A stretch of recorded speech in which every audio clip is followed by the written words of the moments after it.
Thank you very much for that beautiful musical rendition. Anyway, we're so happy that we can be together again this evening, convene together in order to continue our study of God's Word, specifically the sixth seal that will be our topic this evening, which is earthquake, sun, moon, and stars. But before we do so, before we proceed, I would like to invite you to bow your heads with me as we seek the Lord in prayer. Dear God, our Father in heaven, we thank you for the gift of time that you have given us to study your word and to share them to others for the salvation of our souls. I ask you, dear God, to bless us this evening as we learn more of this revelation that you gave to John regarding the sixth seal. Please give me wisdom as I break this topic to your children. Forgive our sins, dear Father. I ask all this favor in Jesus' holy name, I pray. Amen. Amen. Now, today,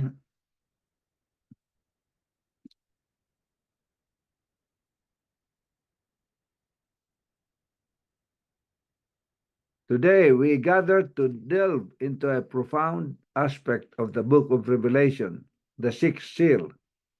This passage found in Revelation 6:12-17 presents us with dramatic and awe-inspiring imagery. As we explore these verses, let us do so with open hearts and minds seeking the divine wisdom and understanding that God wishes to impart to us. Now, I would like to request my wife to read this following passage, which is the foundation, our foundation text for the study this evening, that is found in Revelation 6:12-17. I watched as he opened the sixth seal. There was a great earthquake. The sun turned black like sack clouds made of goat hair.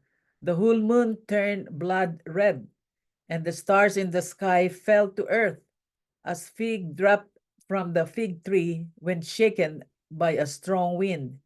The heavens receded like a scroll being rolled up, and every mountain and island was removed from its place. Then the kings of the earth, the princes, the generals, the rich, the mighty, and everyone else, both slave and free, hid in a cave and among the rocks of the mountains. They called to the mountains and the rocks, "Fell on us and hide us from the face of him who sit on the throne and from the wrath of the Lamb. For the great day of the wrath have come, and who can withstand it?" Thank you so much. You know, this subject is quite hard, quite difficult to understand. But with God's wisdom that He imparts to us, and He gave us a special wisdom to be able to interpret or understand His words in the Bible, especially these prophecies. Then I ask Him to help me as I explain this subject to you. The sixth seal introduces a series of cataclysmic events that signal the approach of the end times. For us Seventh-day Adventists, these events are not merely symbolic, but are deeply significant times, deeply significant for understanding the final stages of human history and the second coming of Christ. First, the great earthquake. The great earthquake described in this passage represents a profound shaking of the earth. It symbolizes a radical transformation and upheaval of the natural and spiritual order. Earthquakes in the biblical prophecy often signify divine intervention and judgment. This earthquake is not just a physical event, but a metaphor for the dramatic changes that will precede the return of Christ. It serves as a reminder of the instability and transience of worldly systems compared to the eternal stability of God's kingdom. Reflection. How often do we place our trust in stability of worldly things? The earthquake reminds us of the need to build our lives in the solid foundation of Christ rather than on the shifting sands of earthly power and materialism, so that earthquakes or problems may come, we'll be able to withstand all of them. Earthquakes in the prophecy represent great political upheavals. Eastern Emperor Constantine defeated Diocletian's army in 312 AD, which ended the persecutions. Diocletian, the son, was so panic-stricken and he died insane. So Diocletian became insane, and that's how he died. Constantine defeated emperors Maxentius and Licinius to become sole ruler of both West and East by 324 AD. The Roman leaders' stars fell, symbolized by it, and their power receded as a scroll. The mountains and islands that were moved out of place were the countries and people that were affected by these political change. Now, this is one way of explaining this symbol of it, but it actually happened. If you look at the history of the world, see, I looked when he opened the sixth seal, and behind there was a great earthquake, and the sun became black as sackcloth of hair, and the moon became like blood, and the stars of heaven fell, as a fig tree drops its late figs when it's shaken by mighty wind. Then the sky receded as a scroll when it rolled up, and every mountain island was moved out of place, and the kings of the earth, the days of the fifth seal, the Protestant Reformation had just closed. So when, according to the prophecy, the sixth seal was to open just about that time, and it really happened. There was a great earthquake that happened, and if you look at history, there was a great Lisbon earthquake. Sure enough, a great earthquake did follow right afterwards. History shows God spoke the truth for the most notable earthquake of history, as Nelson's encyclopedia calls it. It took place on November 1, 1755. It is called the Lisbon earthquake because the great city was practically destroyed by the quake in 6 minutes. Wow. 6 minutes, the whole city was all practically destroyed, buildings, and so on. You'll see, if you research this Lisbon earthquake, you will see how the devastation that was caused by it in Portugal, Lisbon, Portugal. Now, 25 years later, came the next event of the sixth seal, the great dark day of May 19, 1780, when that mysterious darkening of the sun took place, which scientists are still arguing about. It was real. Its cause is not yet known until now. But God foresaw it, and he prophesied it that it will happen. And it was a part of the prophetic forecast of the book of Revelation, nearly 1700 years before it made its black mark on the face of nature. The following night, the moon appeared as blood. Now, this really happened. Because if you look at history again, if you dig up history, in May 19, 1780, there was a great darkness. I have even read an article where people who were trying to read something, they cannot even see the palm of their hand or what they were reading. See, the dark day, May 17, and they were not prepared for it. Our Shakers now, it was a wonderful wonder. It made the whole earth wonder, or those people wonder who were affected. It was a dark day, May 19.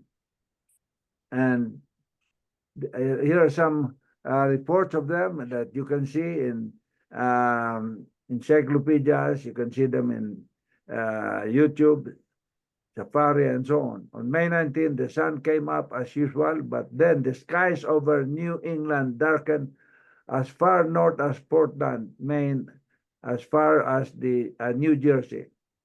Now, what caused the mystery of the dark day? The dark day, as it became known, took place in May 19, 1780. There's so much report on it.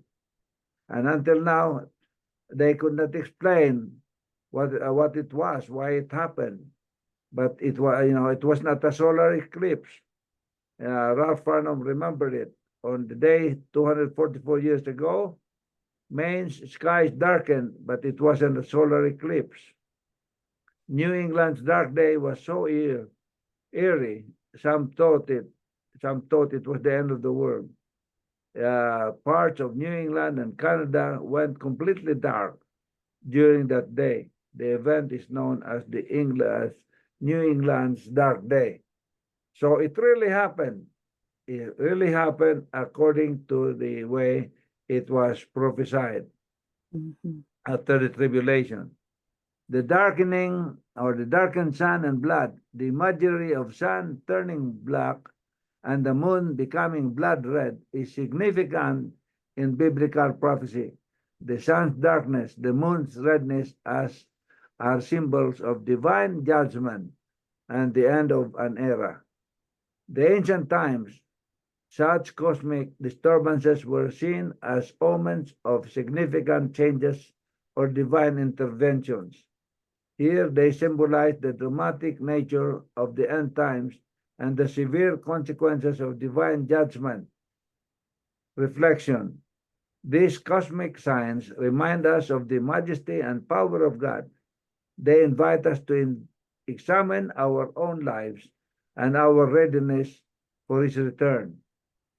Are we living in a way that aligns with His will, or are we caught up in the distractions of the world?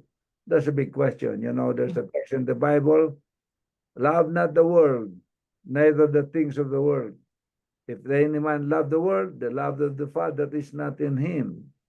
For this world, lust of the flesh, lust of the eyes, and the pride of life, they will all pass away. But God's teachings and God's kingdom will stay.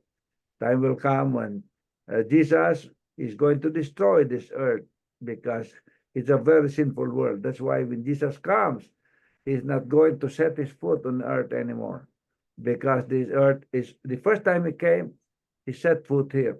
He walked among the dirt, the land, this land, because He was looking for sinners. But the next time He comes down, He will not set foot on this earth anymore, because this earth is so sinful, so sinful already. And He's just going to stay up there, waiting for those people who have aligned their lives in Christ to be ascended to meet Him, and they will be traveling with Him to go to His eternal kingdom, where we will vacation for a while, about 1,000 years, before we are going to be brought down here. When He make this earth new again, clean it, Satan will be taken away, and it will be a new earth, and this is the place where we're going to live forever for those who are saved. Prophecy now matches on 53 years to the night of November 13, 1833, when stars fell over America in the most gigantic display of celestial fireworks ever seen by the eye of man. Eyewitnesses of the falling stars describe with vivid words that never to be forgotten night when the whole sky seemed to be on fire with blazing stars, and continued so for hours. Just imagine if it happened during this time that we are around, it's probably very scary, very scary. Many of us will probably be terrorized, and many people will think it's the end of the world. But it was promised that it will happen before Jesus comes. Deeply impressed with these signs in the heavens, someone wrote the following few lines. Let your eyes to heaven be turning, darkened sun and falling stars. See the crimson heavens burning, earth prepared for final wars. Here the scoffer asked with jeering, where's the sign that he is nigh? Turn your eyes with joy and fearing to the omens in the sky. That was a poem written by L.G. Sante, who has witnessed this darkening of the sky and the falling stars. So here are even pictures, all pictures taken from that event when the stars, based on these pictures that you see, millions of falling stars down here. It must be a very, very scary time. And this happened on November 13, 1833. They called the lunar meteor shower. So on. Falling stars and receding heavens. The falling stars and the receding heavens represent the collapse of worldly powers and institutions. They symbolizes also, besides it happening, it symbolizes something in the spiritual, symbolizing it in spiritual concern. Stars often symbolize rulers or influential figures, and their falling stars indicates significant shift in worldly authority. The heavens receding like a scroll signifies the end of the current cosmic order and the unfolding of a new era under God's dominion. Reflection. In a world where human institutions and powers often seem unshakable, this imagery reminds us of their ultimate impermanence. Our faith must be placed not in human structures, but in God's eternal kingdom. There is no permanency in this world. So we have to lay the foundation of our lives, foundation of our character, everything, foundation of our movements and everything on God's eternal kingdom. That should be what we should be doing. Now, the vision of the sixth seal sweeps on the events that occur in connection with the second coming of Christ. But multitudes are pictured as unprepared for his appearing. They have no faith in God's word. Therefore, they are not looking for the certain events of the sixth seal. So the sixth seal happened when Jesus mentioned it to John that will happen. It has a symbolic meaning, but it really happened. It really happened the way it was said. And yet, with that evidence of it happening, still many people do not believe it. Many people still doubt it. But the reason why God made it happen, so that people will know that whatever God says, whatever Jesus says, it really happens. But it also gave us the symbolic meaning of them. And besides, all of these people are not, many people do not believe, and they're not looking forward even to what it really stands for. But if you review the Bible, in Hebrews 9:28, Jesus will appear the second time. It's mentioned in the Bible over 1,500 times about the second coming of Christ. But many people even doubt it. You know why many people doubt it? I've talked to some people. They said, oh, I was a kid when my grandfather kept on telling me about the second coming of Christ. Now I'm already 80, 90 years old, and he has not come yet. So what is this? It's not true. You know, because Jesus said, I am coming soon. Of course he's coming soon. You know why? Because our life is too short. Our life is too short. Even if you live for 90 or 100 years, if you talk to a 90 or 100 years and ask him, do you like to die? He will tell you no. And if you ask him, how was life? Do you think you had lived long enough in this earth? He will tell you, no, life is too short. When they're on their dying bed, they don't like to die. That's Queen on her dying bed, she said, all this property that I have, I'm willing to give them up for an extension of life. So so if somebody died 5,000 years ago, and she lived for maybe 100 years, for example, or even 200 years. The people used to live long time ago for hundreds of years. And then they died. When Jesus resurrect them, they'll be waking up and they will see Jesus. The first person that they will see will be Jesus when they open their eyes. So it will seem that they just went to sleep overnight. That's what it will seem if you even how many years you sleep. So he's coming soon. The meaning of coming soon of Jesus Christ is soon for everyone in whatever period of time. It's always soon for everyone because our life on earth is too short. It's really too short. If you look at it, I'm already in my older age. I think life is too short. If I have a choice, I would like to live longer. I would like to live another 100 years. But of course, we cannot go against because of man has fallen to sin. We all have to go to that time when when we have to die for our sins. But the good thing is that God promised us that if we stay connected with Him, He will resurrect us and He will give us that former plan of His, which is to give us eternal life.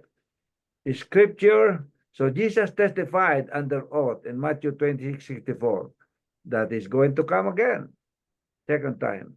The scripture cannot be broken, John 10:35. In Luke 24:36-43, 50, 51, Jesus said, He will return in the clouds. So He said He's not going to step down on earth. That's why if somebody tells you a time will come that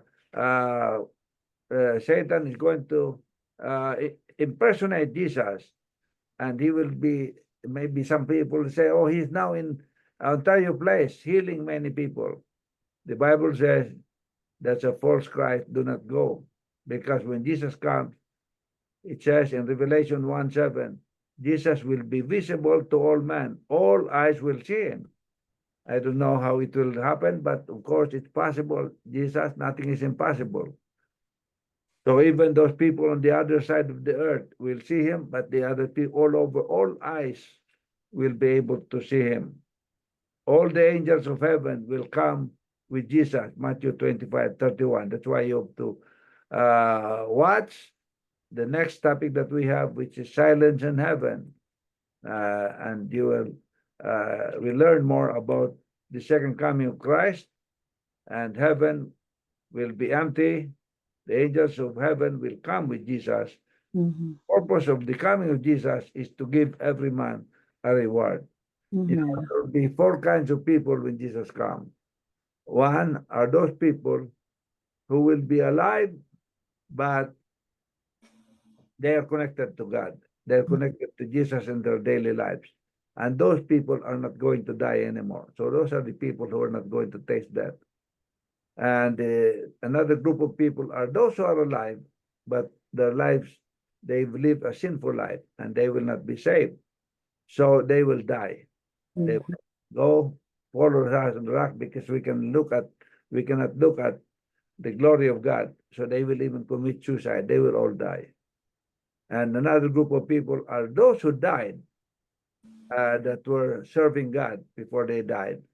So they will be resurrected. They will go back to life, and they will join these people who are alive and did not die to ascend to heaven.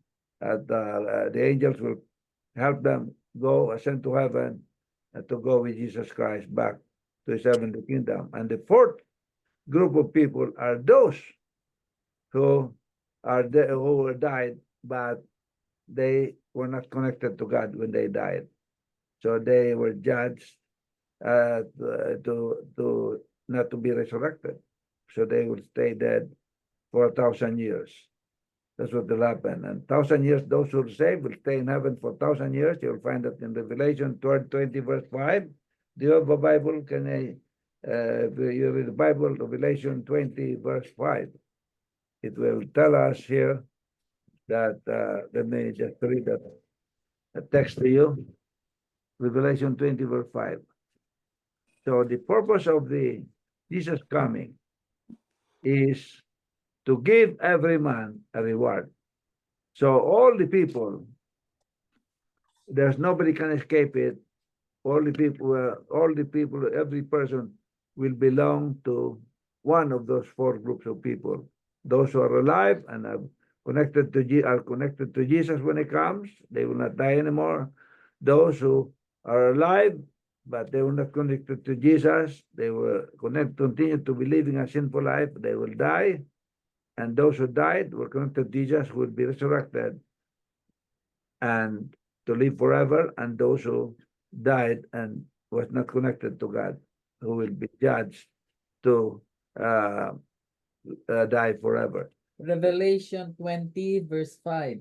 But the rest of the dead live not again until the 1,000 years were finished. This is the first resurrection. Continue. Blessed and holy is he that hath part in the first resurrection. On such the second death have no power, but they shall be priests of God and of Christ, and shall reign with him 1,000 years. Okay, so those who are saved, they will be reigning with Jesus for 1,000 years in the heavenly kingdom before they are brought down to earth. Is So what the I mean first is that, resurrection.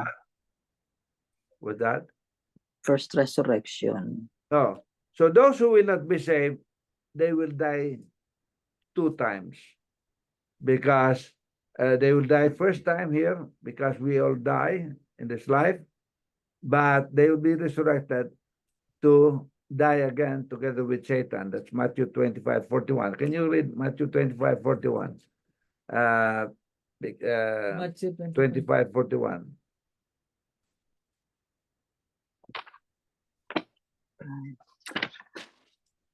Mm. 25, 41. 41. 25, 41. Then shall he said also unto them on the left hand, Depart from me, ye cursed, into everlasting fire, prepared for the devil and his angels. So hell is not really prepared for us. It's prepared for the devil and his angels. See, what is prepared for us is everlasting life. We are predestined to have everlasting life. But God is so loving, he gave us a choice. We can have everlasting life or we can choose not to have everlasting life. And if you choose not to, that you don't like that, he will send us together with Satan to receive everlasting death. Anyway, they have not yielded themselves to God's love, nor received the free gift of eternal life offered to them through the blood of Christ as a gift to all men. They have either rejected or neglected so great a salvation. And as the sixth seal closes, they are being forced out of the era or time and are not prepared for eternity. So Jesus comes, many people will not be prepared for eternity because they did not change their way of life. They were so soaked in earthly pleasures, in the things of this earth. They were not prepared for it. So, people are funny. When you tell them bad weather is coming, they prepare. When you tell them Jesus is coming, they do nothing. That's funny. Yeah. Yes. See? But Jesus said in Luke 12:40, be ye therefore ready also, for the Son, for the Son cometh at an hour when ye think not. So he will come at the time when Son of Man cometh, and we are not expecting it. See? So reaction of humanity, the terror and desperation of people seeking refuge in caves and mountains reflect the profound realization of their inability to escape the impending judgment. The plea for the mountains to fall upon them is a cry for escape from the overwhelming presence of God's wrath and the Lamb's judgment. The response highlights the universal nature of judgment and the futility of trying to hide from God. It serves as a stark reminder that every person will face the reality of God's judgment, and no earthly refuge can protect us from it. Instead of seeking to hide, we are called to seek refuge to Christ. Amen. Instead of hiding from the rocks, we should seek refuge to Christ. Grant that none of us be in such a situation, and that our hearts may be prepared for Christ's appearing, with every sin confessed and forgiven. Man who never prayed to God will cry to the rocks and the mountains of inanimate nature and say to them, to the mountains and rocks, fall on us, hide us from the face of him who sits on the throne and from the wrath of the Lamb. For the great day of his wrath has come, and who is able to stand it. So they call on the rocks to fall on them instead of facing God, because they'll be so ashamed. You know, just an example. A wife was so nervous when she learned that her husband was coming home. Now, let me ask you a question. Why do you think was she so nervous? Moving around. Because when the wife was Most of away, she was fooling around with another man. See what I mean? Mhm. So, if we are fooling around with Satan and the things that he lure us with, you know, when Jesus comes, we will be so nervous, and we might be one of those who will be shouting to the rocks to fall on us, because we'll be so ashamed that we never listened to his word. We keep on antagonizing his word, and so on, and we never prepared for it. So a call for spiritual readiness. The sixth seal is a powerful reminder of the need for spiritual preparedness. The dramatic events described are a precursor to a final judgment and the second coming of Christ. As Seventh-day Adventists, we emphasize the importance of being spiritually ready, living in a state of constant readiness and vigilance. Amen. Practical application. What does it mean to be spiritually prepared? It involves living a life of daily repentance, maintaining a close relationship with Christ, and actively sharing the message of salvation with others. Are you doing that? Mhm. It means Trying filling to. our lives with God's will and being engaged in his mission. Are you engaged in his mission? As I mentioned before, you do not have to be a preacher. You don't have to go to other countries, to Africa or Philippines, to preach. But if you support the preacher that goes there, the Bible says that a preacher goes, and if you support him, even with your financial need, even your Financial. even prayer, that support, when God blesses, when God brings people to Christ and he gives them blessing, the same blessing that's given to the pastor or minister or evangelist that went there, the same blessing, equal blessing, will be given to you as one of his supporters. The cosmic disturbances and the upheaval of natural order affirm God's ultimate sovereignty. Mhm. Despite the chaos and turmoil, God remains in control. The sixth seal reassures us that God is orchestrating the final events according to his divine plan. Encouragement. Even when we witness turmoil and distress in our world, we must remember that God's plan is unfolding perfectly. His sovereignty provides us with hope and reassurance amid the uncertainties of life. Urgency of the mission. Understanding the signs of the end times, emphasizing the urgency of our mission. We are called to be diligent in sharing the gospel and preparing others for Christ's return. Amen. The signs of times are not merely for our contemplation, but for motivating us to action. Here's my challenge to you, brothers and sisters. How can we be more effective in our witness? This involves not only preaching, but living out the principles of the gospel in our daily lives, being active in our communities, and engaging in compassionate outreach. So ask yourself the question, are you engaged in that? Personal reflection and repentance. The imagery of judgment calls for personal reflection and repentance. As we contemplate the sixth seal, let us examine our own lives. Are there areas where we need to seek forgiveness and make changes? 2. Strengthening our faith. The sixth seal reminds us of the need to strengthen our faith in the face of uncertainty and turmoil. Our faith must be anchored in Christ. Engage in regular prayer, Bible study, and fellowship to fortify your relationship with God. Amen. Engaging in mission. Number 3, let us rededicate ourselves to the mission of spreading the gospel.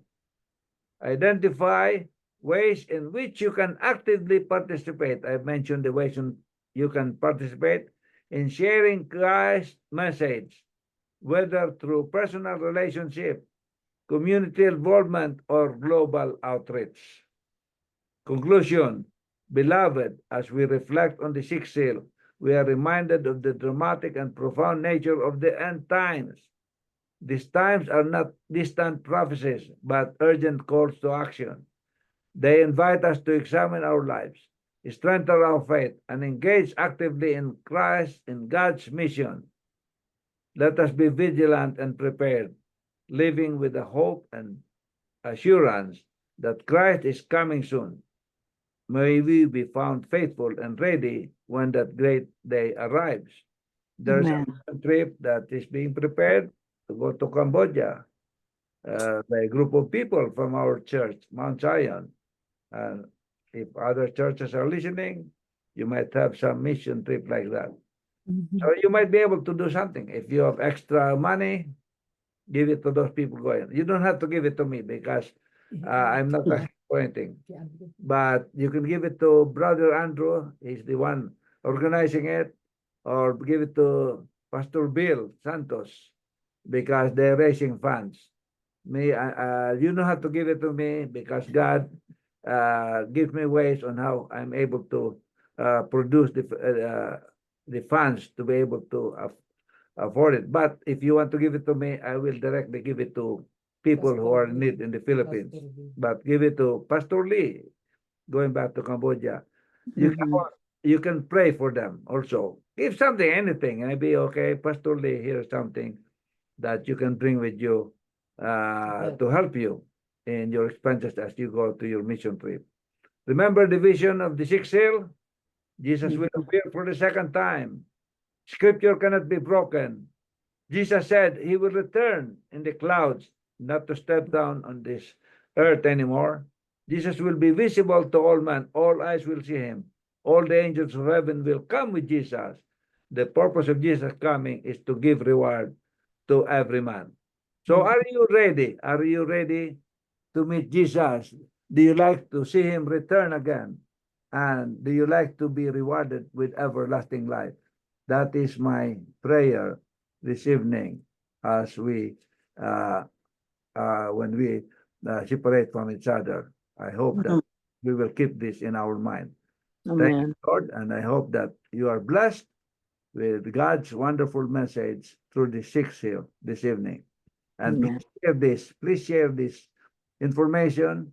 If you have not joined my YouTube, please join, because this is one way of sharing the gospel to more people also, because people that you know who I do not know. Just look for Noel Frias, click subscribe, and share them to as many people as you can. Thank you very much, and may God bless all of you. Amen.